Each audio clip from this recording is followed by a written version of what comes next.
We need to speak about Ryan Gravenburch and Mohammed Salah. Ryan Gravenburch for me right now, and I'm happy to say this, he may be the best midfielder, the most complete midfielder in Europe right now. The guy is absolutely a joke. Just oozes confidence. Like the ability on the ball. Another very, very good performance from him. That midfield, alongside McAllister, who I don't think had his best performance today. But whoever plays next to him, whether it's Szoboszlai, whether it's Curtis Jones, it just gives a midfielder huge confidence. Mohammed Salah, another man of the match display, another big away day, 2-0 clean sheet against Brentford, 4-1 against Ipswich, and 2-0 clean sheet against Bournemouth. They are flying right now. They are the team to beat.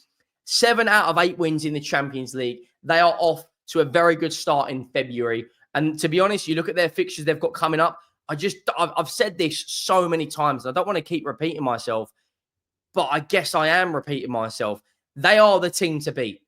My team, Tottenham, is playing them Thursday, the 6th of February, under the lights at Anfield. And a few people tried to mud Liverpool for that result against PSV. They rotated heavily. They've gone out there today at a tough away game at the Vitality, where Bournemouth run a really good run, 5 goals past Nottingham Forest, 4 goals past Newcastle, beat Spurs, beat Man United, beat Everton on a really, really good run. They've just turned up there and come away with the 3 points and a clean sheet. They're the team to beat. I just don't see who's going to stop them. Make sure you go down, drop a like on the video. Make sure you have that subscribe button. We're steamrolling our way towards 50,000 subscribers. It's a champion's win. That's what I'm calling that. It is a champion's win. Fair play to Liverpool. In terms of their lineup, they pretty much fielded their strongest 11. And it's an 11 now that I can just see winning the league title. As much as unless Arsenal bring out a Victor Gyökeres in the next couple of days, which I think is very unlikely, I just don't see who stops these. Robertson, Van Dijk, Konate, Trent, the best backline in Europe. McAllister, like I said, not his best game today.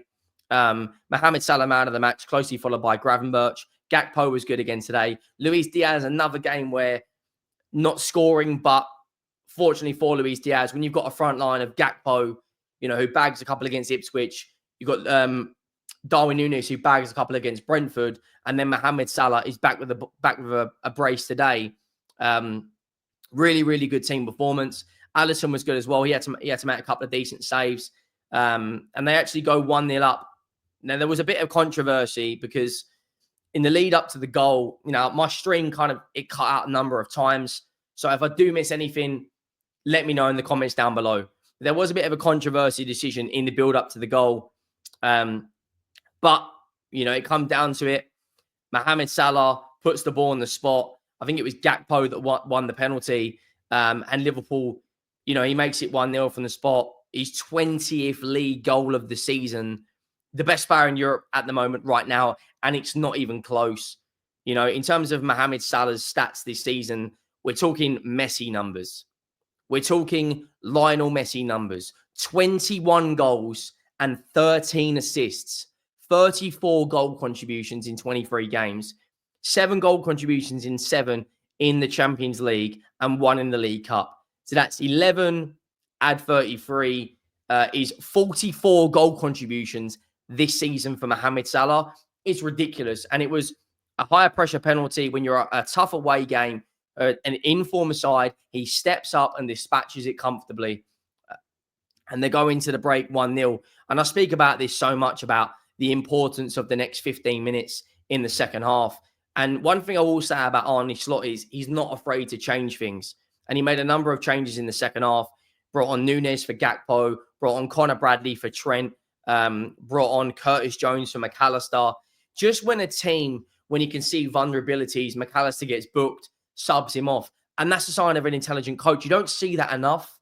Enough coaches out there just rely on the player not to pick up a second yellow. Like I said, I don't think it was McAllister's best game, but you've got a very good replacement who has stepped up massively in recent times, and that is Curtis Jones. And they go, 2-0 up. That man again, Mohammed Salah, and you just think about it,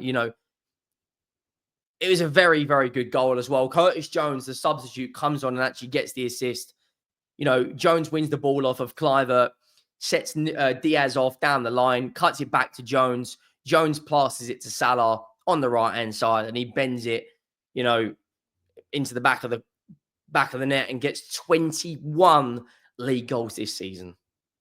Like, Mohammed Salah's best goal scoring season was in 2017-2018 when he got 32 goals and 10 assists. Mohammed Salah's second highest goal scoring season is 23 goals. He's currently on 21. 21 goals and 13 assists. And we are in February. Like, I look at them right now, the way they're performing, how solid they are at the back. And Ryan Gravenburch, for me, this guy is a flipping joke. The best midfielder in the league right now. They've only conceded 21 goals. They've got 35 goal difference. They're the best team in the Champions League. They're the best team in the Premier League. They've got a League Cup semi-final on Thursday. We need a miracle if we think we're going to beat Liverpool. You know, 17 wins, 5 draws, 1 defeat. It's a champions. They're going to be champions. I just don't see a world in which, unless Arsenal, like I said, bring in a Gyökeres or bring in someone of real talent stops them. They are just ridiculous. They've got the balance perfect between defense and attack. There is a lot of stuff behind closed doors with regards to their contracts.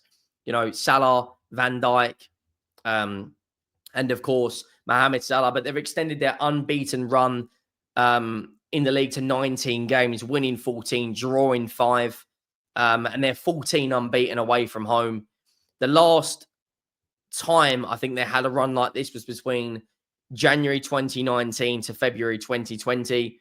You know, in terms of Bournemouth, I think they're a good side, but I think you just have to, when you've got a team that, you know, Bournemouth's XG was 1.00 and Liverpool's was 2.66, just explains to you that how much superior Liverpool are than Bournemouth.